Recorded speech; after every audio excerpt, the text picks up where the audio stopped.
most of us have a spirit of adventure inside of us. I wouldn't describe myself as either an adventurer or an explorer. I describe myself as an ocean advocate. I'm passionate about swimming in the oceans to try and draw attention to the health of our oceans. Next week I leave for Antarctica, where I'm going to undertake 5 swims, and they'll be the most southern swims ever undertaken in the world. You actually can't swim any further south. I'm going to be undertaking them in a place called the Ross Sea. This sea is an incredible place. It's literally a polar garden of Eden. I mean, you imagine going to a place and you've got an enormous great ice shelf, and then you've got killer whales there, you've got leopard seals, you've got Weddell seals, you've got emperor penguins, you know, this tall, you've got little Adelie penguins. But this area is under threat from climate change and overfishing. We're trying to get this area declared as a big marine protected area. These will be by far the hardest swims of my life.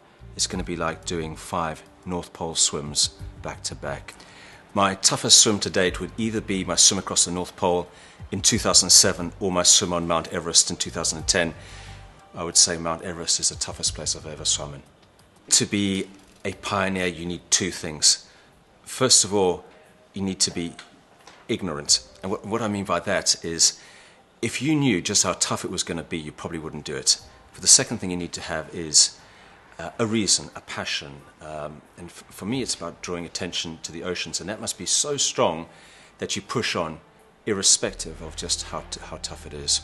When I'm swimming in ice cold water and just everything is screaming at you to get out, the only thing you can do is 2 things.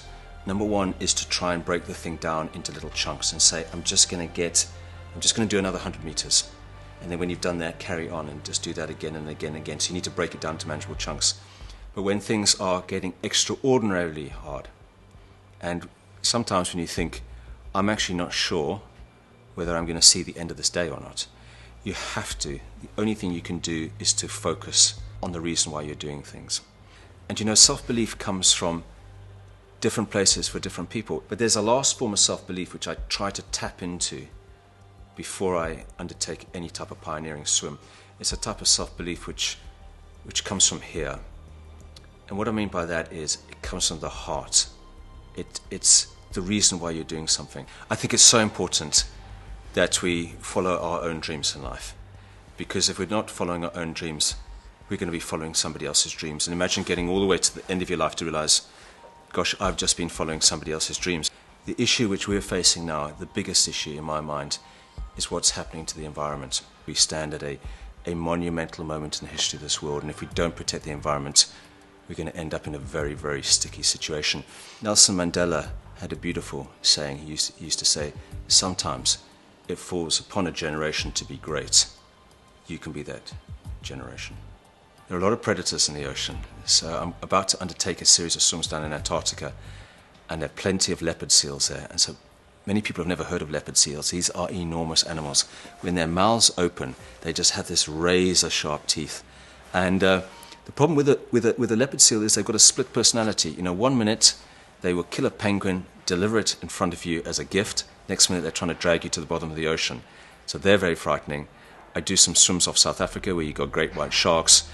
And then I do some swims up in the Arctic, and there, obviously the polar bear, enormous animals. Some of them are 650 kgs, and they are as fast as you could ever imagine. So I'm very respectful of these wildlife, and try to ensure that my swims are as far away from them and as safe as possible. I really admire those people who have done so well in sport or mountaineering or adventure, whatever the case may be, and then they spend the rest of their lives giving back.